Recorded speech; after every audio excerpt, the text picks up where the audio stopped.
All right. Hello, everyone. It's me, Nicole, again, and welcome to Beyond the Book Festival's Author Spotlight. Beyond the Book Festival is hosted by the Starke County Public Library in association with the Horror Writers Association, the Chicago chapter. And will be held on September 30th, 2023 from 9 a.m. to 3 p.m. And that is Central Time. We've been having a lot of questions about that, just to let everybody know. There will be over 30 authors on hand. The authors will be available for book signings. If you bring your books in, you bring posters, whatever you got, they're going to sign them. They also have their stuff to sell, meet and greet. We're also going to be having presentations and discussion panels. It's going to be a really great time. So with no further ado, I am really excited to talk to Shawnna Deresch today. Shawnna is the co-chair for the Horror Writers Association, and she's got a lot of work out that's been published. So if you guys haven't read it yet, check it out because it's really awesome. Her first one is called Little Sally, and that can be found in the Women of Horror Anthology, number 3. And then H is for Happy Homemaker is another one, and that's in ABC's of Terror, volume 4. And then she has, and forgive me if I mispronounce this, Pukwudgie. Is that right? Okay. Yes. All right. I just say Pukwudgie, yeah. And that's in the Sirens Call Zine. Now that magazine is online, and it is available. It's free. If you actually go to Shawnna's website, you can actually click the link and then you can download the story and read it. So if you just want to give Shawnna a chance and read her work, that one is available for free online. So that's great. And then your newest one, Shawnna, is Together Forever. Did you want to talk about that? Well, I guess I can. It's called Together Forever, and it's going to be in Horoscope, a Zodiac Anthology, Volume 3. It comes out October 20th of this year. It'll be available on Amazon and also audiobooks. But at this point, I don't have any sort of links or anything, or we're not sure when the audiobook will be coming out. But once it does, I'll put it on my website and on my socials and everything, and even on the Chicagoland chapter's website, just so we can, get some promotion on it. Great, great. Now talking about the Horror Writers Association, I did briefly talk to your co-chair about it, Christopher Hawkins. So I got his side. Why don't you give us your side on how the HWA got started and how you became co-chair and all that? I'm not sure if Chris had said something about when it was formed, like in 1985, and did he say something like that? There wasn't a whole lot of history. He just talked about how it was almost defunct and that you had gotten. Okay, so that's the chapter. HWA is the national international chapter, and then there's chapters all around the states and in Canada and around the world. And but I guess it's a nonprofit organization of writers and publishing professionals around the world dedicated to promoting dark literature in the interests of those who write it.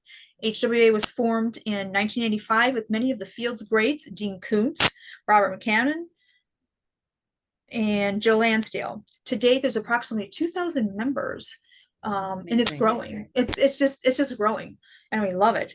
Membership in the HWA, including benefits for horror creators, are at every level. You don't have to be a writer. You can be a librarian. You can be a bookseller. You can be a book reviewer, blogger, or just love horror. So there's all different levels for anyone who would be interested.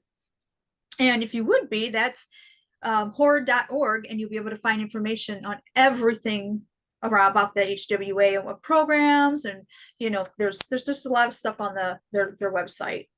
It's awesome. I've checked it out and I've looked at it, and there's so much stuff that they do. I mean, I noticed that there's scholarships and all that. So it's just and that's the one thing that I was kind of touching base with earlier with Christopher, is that when I had gone to one of the book launches, I was really, really just amazed at the support you guys give each other, and that, you guys are friends and you're almost like family. So it's really an amazing organization. And if people haven't checked it out, I mean, horror writers they're normal people, you know.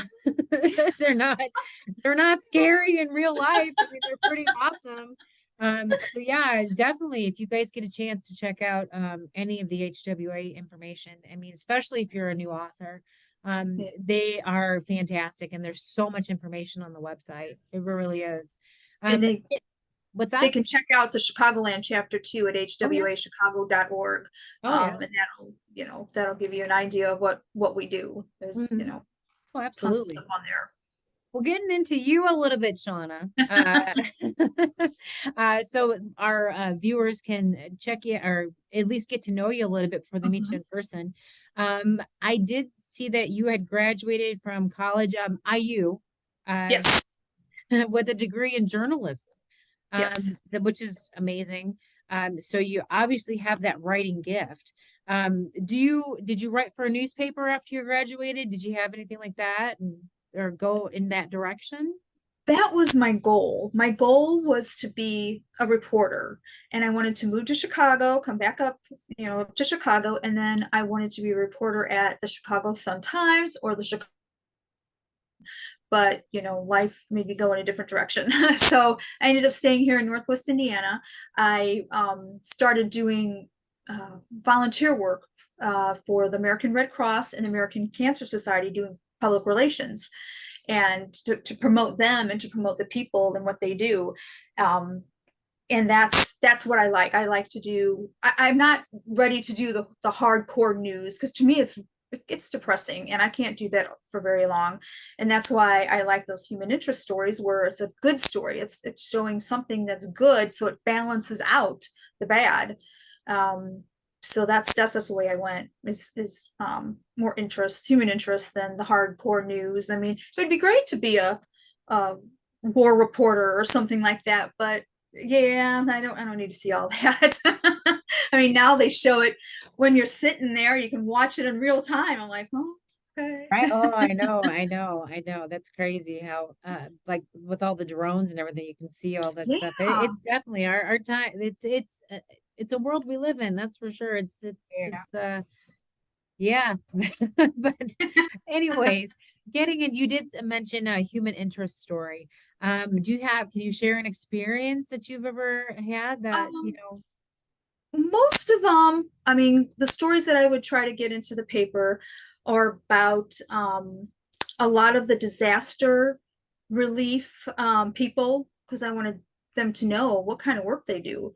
I mean, that was the one good thing. And unfortunately, there was a hurricane at the time, and I know we're actually able to go out and do their, whatever you want to call it, when you get out there, rescue efforts and stuff. I mean, you know what I mean? Like, yeah, right, helping right. them and trying to get them to find family and all that kind of stuff, and some shelter. But that's what I like doing, because it was showing humans helping other ones, being so selfless, because they're not getting paid. This is all volunteer stuff.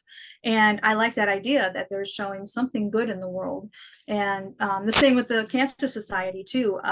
That one wasn't as much as like the American Red Cross, because they went out and did the disaster, I guess you want to call it, relief things. And they did a lot of other things too, but since the one that I was at was for disaster relief, that's why I kind of concentrated on trying to focus on those people and get them promoted, so people will know what they're doing. And if somebody donates money, this is what they do. It's going somewhere good. Right. So No, that's wonderful. That's wonderful. And it's so it, it's nice to see, especially like when one of these disasters hits, that people actually go out and they want to help, and they yeah. want to, and it's so we need kindness nowadays because there's so much negativity out there right now. So yeah, anything that and anybody that would promote that. Switching gears from human interest, that like really spurs my interest. I'm just like, well, wait a minute, if she's into this human interest, how does she get drawn into horror? Why does she write horror if she's into such human interest? So I'm very curious. Well, I've always written. As a matter of fact, about a week ago, I was talking to my sister, and we were talking about how I wanted to be a writer my whole life. And I mean, she remembers when we were 3 and 4 talking about, I said, I want to be a writer. I want to be a producer. I want to be a director. And then I was like, no, maybe I just want to write. And I, th- I think being drawn to horror, first, my mom and dad never censored anything we read, wrote, or actually anything we read, listened to, or watched. Obviously we couldn't go to the sidewalk, but we could do whatever we wanted to in our home. And my mom, my love of reading is from my mom. She and her mother and some of her sisters, they all read all different kinds of books. And my mother loved mysteries, and she always had one everywhere. I mean, you never saw the woman without a book. And that's, like I told you, before, that's why I would go to the library during my summertime almost every other day, because I love being able to read. I mean, I could read a book or two a day and I didn't have an issue with it. So, oh, and then I started watching horror movies with my dad, The Son of Svengoolie. And Yep. I remember I'd go in my dad and mom's room and I'd sit in their bed because I'm like, okay, I didn't know what to expect because I was little. I mean, I was really little. And my mom would come in and yell at my dad, Ronnie, she's gonna get nightmares. And no, you can't sleep in this bed tonight. So yeah, so then Oh, yeah, that sounds like my house. My dad well, I would did. I have love nightmares. Svengoolie. I'd sit, oh yeah. I'd sit there with my sister and I'm like, Kathy, can you come here and stay in my room with me? Because I was like, I don't know why. It was just something. But I think what I was drawn to is, to me, it's a controlled chaos. And this is like really personal, but it's almost therapeutic for me. And it's a controlled chaos where you're not going to get hurt at the end. You can experience it with them. And, we all have some darkness in us that need some sort of therapy. And I think for a long time, for a long time, I never felt my voice was heard. And there's a lot of reasons for that. And that's, I'll put those in books. But right. yeah, and to deal with that, that's what I wrote. I was able to put my anger and what scared me on a piece of paper. And I remember I still have my papers from school, even in grade school. I'd get every little notes on this was really good, but it was really dark. And I was like, and I didn't know that, there was horror. I mean, I knew there were writers of just genre, but in school at my time, you learned all that literary stuff, which I love. I still love that today, but kind of like the pop culture mass market, we didn't learn that. But I started, like I said, when I was really young. But like I said, it was just like, I think there's a little bit of darkness in everyone. And I think it's just a way to get out those emotions and anything that I had been through. We all, by our ages, we all have stuff that we've gone through. Yeah, if you grew up in the 70s and 80s, you definitely had issues. Oh yeah. Parents weren't there. Right. For like the last generation. Yeah, whenever I see that stuff on TikTok and they're talking about Gen X, I just have to laugh. I'm like, yep, we did that. Yep. Oh, we're still alive, believe it or little not. Savages, man. I mean, right. What? You drank from the garden hose? What? Yeah. Oh no, I get it. I didn't get sick. Right, exactly. We were allowed in the house. We weren't allowed in the house. Yep. You go in outside and you don't come back until the street lights came on. That was it too. And if you weren't home, boy, you heard it or you got it. All the neighbors would hear it. Exactly. Exactly. All right. So, one thing, when I read your biography on your website, it stated that you were a fan of the paranormal. Oh, yeah. So have you ever gone on a paranormal investigation or anything like that? Not a like by real investigators, real paranormal investigators. And where I live, well, I live in 2 different places, but Northwest Indiana has paranormal investigating teams. And I would love to be able to go and do that. I've been to places that are supposedly haunted. I went to Alcatraz, I went to, oh gosh, it's this Stanley Hotel. But those weren't, we were just going there just to go there.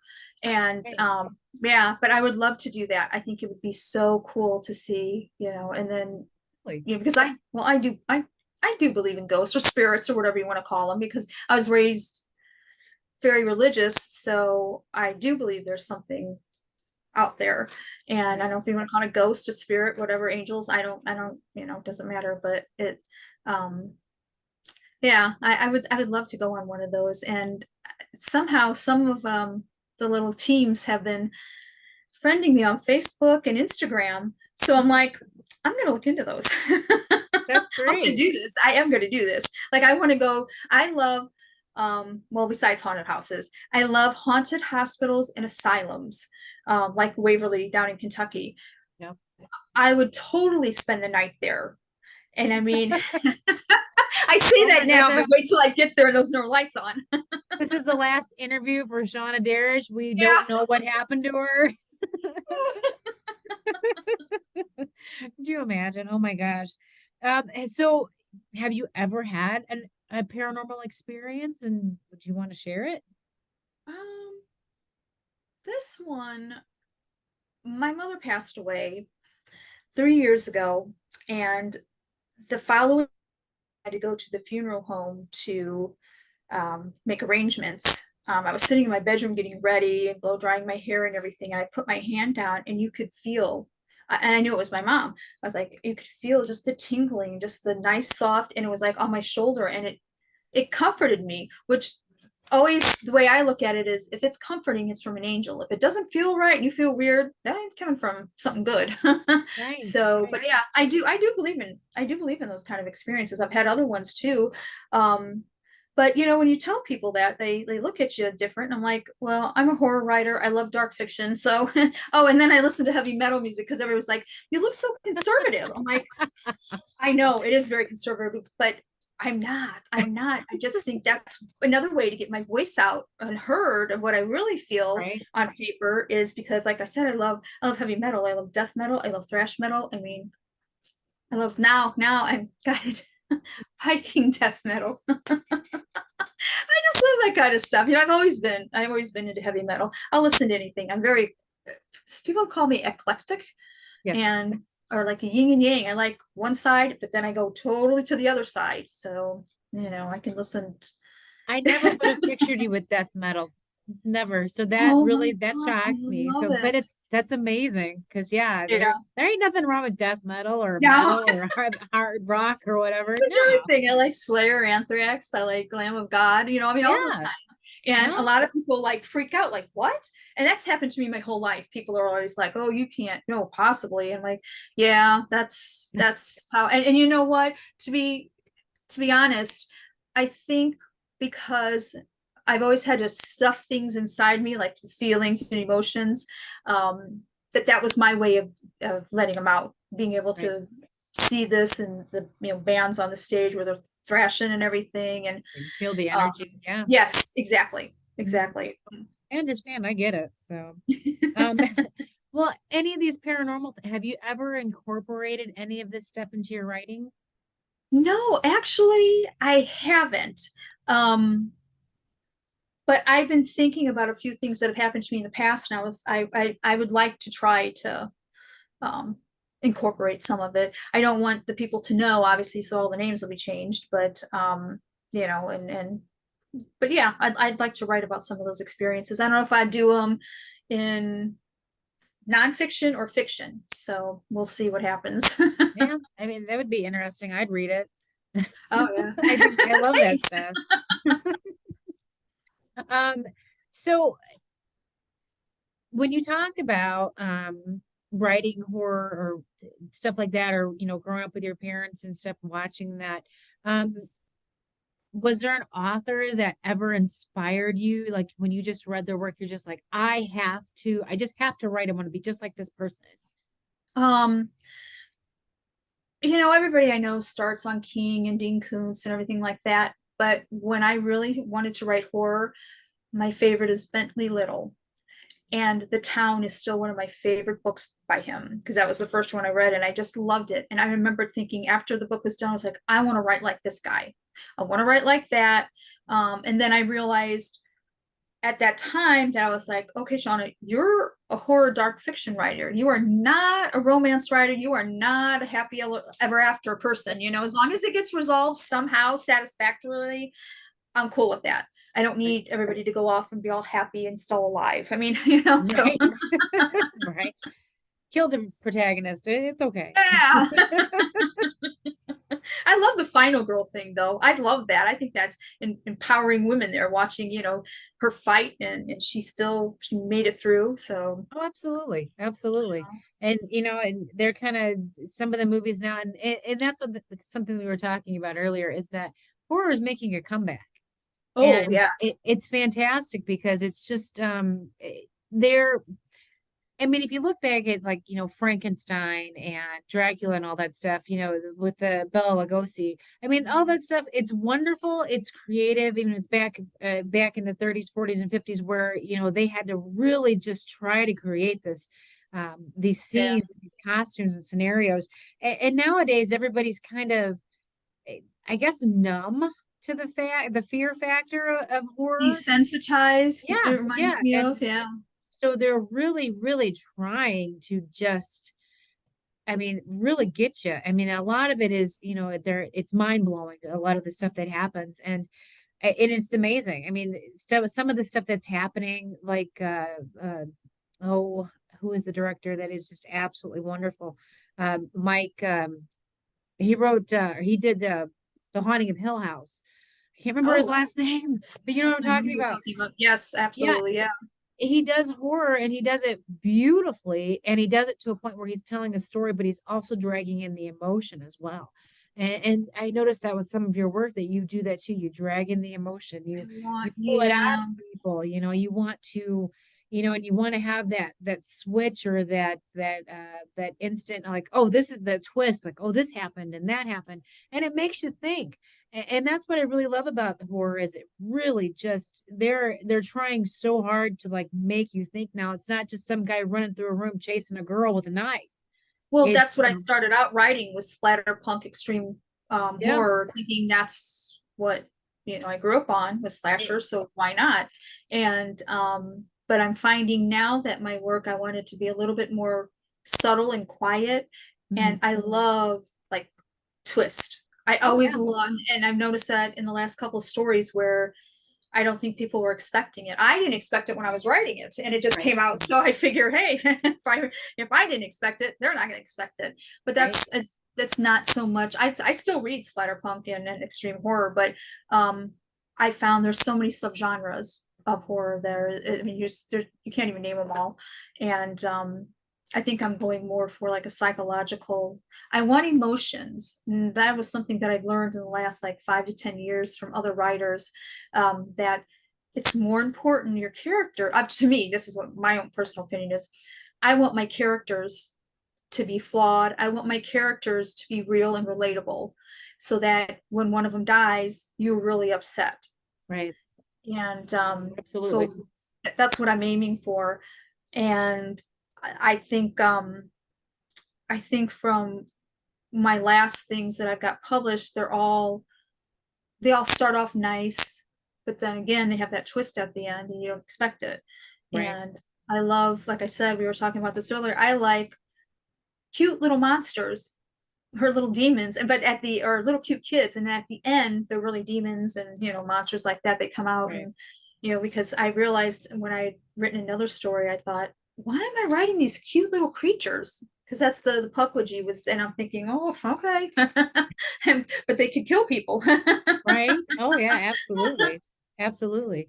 Have you ever thought about like a collaboration like with another author, or maybe even like if you could write with or collaborate with anybody, who would that person be? I have actually three. Two of them are in the HWA Chicagoland chapter. Cynthia Palaio. Oh my gosh, she wrote one of my very favorite short stories of all time, The Red Dress, and she's amazing. She's Yes. absolutely amazing. And then there's another woman in the chapter, Lauren Bolger, and her new book, Kill Radio, just came out too. And I like the way she writes. I like, I think it would be kind of a good balance. But one of them that I would love to is, and she has paved the way for women horror writers, dark fiction and all that, is Mary San Giovanni. Um, she's a cosmic horror Mhm. author, and I actually took a workshop through Apex where she talked about cosmic horror, and I didn't even realize the depth of what cosmic horror is. And I thought, wow, I could write one and maybe I could collaborate with her someday.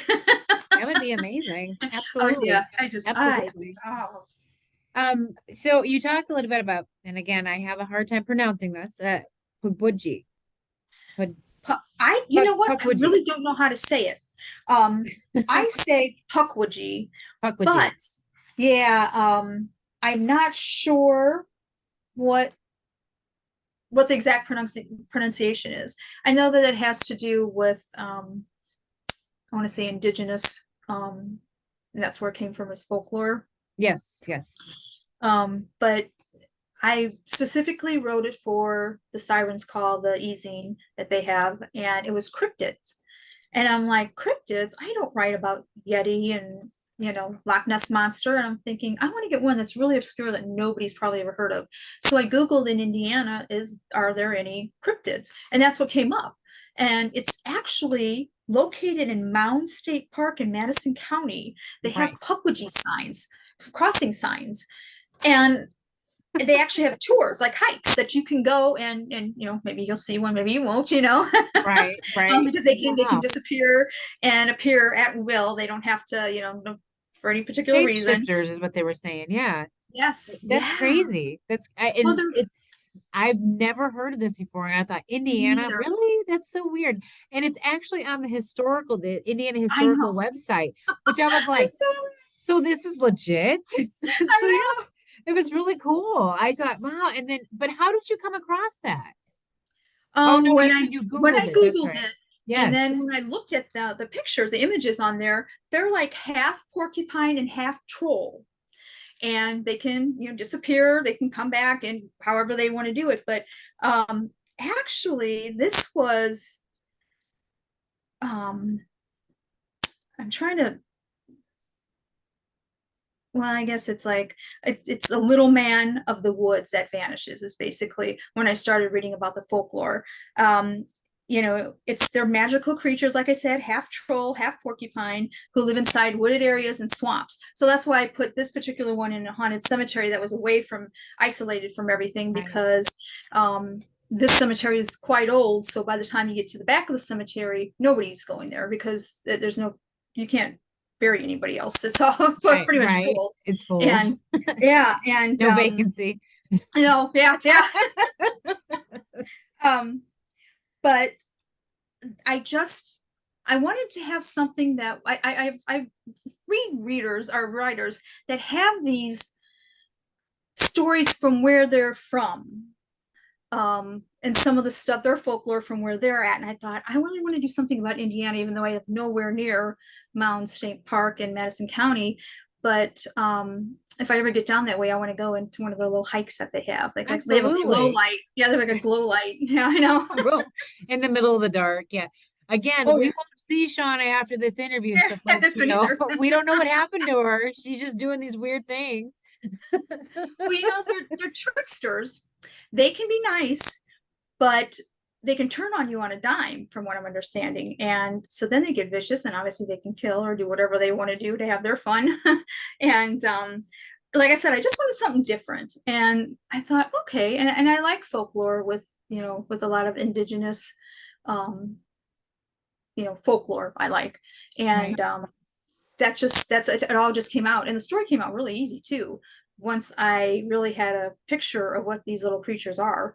And I think they do I mean, I don't know, like I said, I don't know if I believe in, I mean, yeah, there's a possibility of cryptids, why not, Supposedly That's, there is a book out there that's been written, yes, and there's yeah. supposedly pictures of these things. And Hmm. I, I actually, with me working at the library here, I Googled it, or not Googled it, but I searched our Yeah. Evergreen system, to see if this book exists. And there is actually one copy available, and it's at the Indiana State Library. Oh, However, you cannot check it out. It has to stay in the library. So there's only one copy in the state of Indiana that I know of. Can you go and read it there? You have to read it there, unless Okay, I'm I not can sure do if you can actually request it, like specifically, because I think you might. I'd have to look into this, but I think you can request it, like specifically, and they would, if they would, they have to get permission to ship it, but they would ship it to your library, but you would only be able to read it in your library. Yeah. You can't check it out. You can't take it out of the library. So, Oh, yeah, which I have no I problem thought doing that that. was really neat because I wanted to get a copy of this book and you can't get a copy Too. apparently. So that's how folklore it is. It barely exists. Yeah, But that would be exactly. neat. It would be neat. All right, we are running out of time. Okay. But Shawnna, it has been a pleasure. You are amazing today. Thank you for your interview. Thank you. I'm hoping that our patrons and our people that are going to come to the festival do get a chance to meet you because you very, very charismatic person, very Oh, thanks. caring and just a Well, wonderful author all around. So, and oh, thanks. I really do appreciate you taking the time out to be with us today. You guys remember that you can see Shawnna at the Beyond the Book Festival on September 30th from 9 to 3 Central Time. Yeah. And then Shawnna, where can they find you on social media? You Twitter, Facebook? My Yeah, my website is shawnaderesch.com. That's SHAWNNADERESCH .com. I'm on Twitter at Shawnna Deresch. And then I'm on Instagram, Shawnna_Deresch_author. And those are the ones that I'm primarily on. I'm trying to get some new ones like Blue Sky, which I have, but it's like starting all over again. Oh yeah, there's so many things out there now. Oh, But there yeah, are. There's a lot. there is. But yeah, if you guys definitely check her out, she is amazing. I mean, I know that I'm using amazing a lot, but it's true. I mean, for this woman to restart a chat or this organization to help fellow authors and again, it's like family atmosphere, and these guys are really, really awesome. So I really, truly encourage you guys to check them out. And hey, the event is free. Spend the day Yeah. with them. You would be amazed. Oh, yeah. Yeah. I have. It's awesome. It's awesome. All right. Thank you again, Shawnna, and I will see you guys later.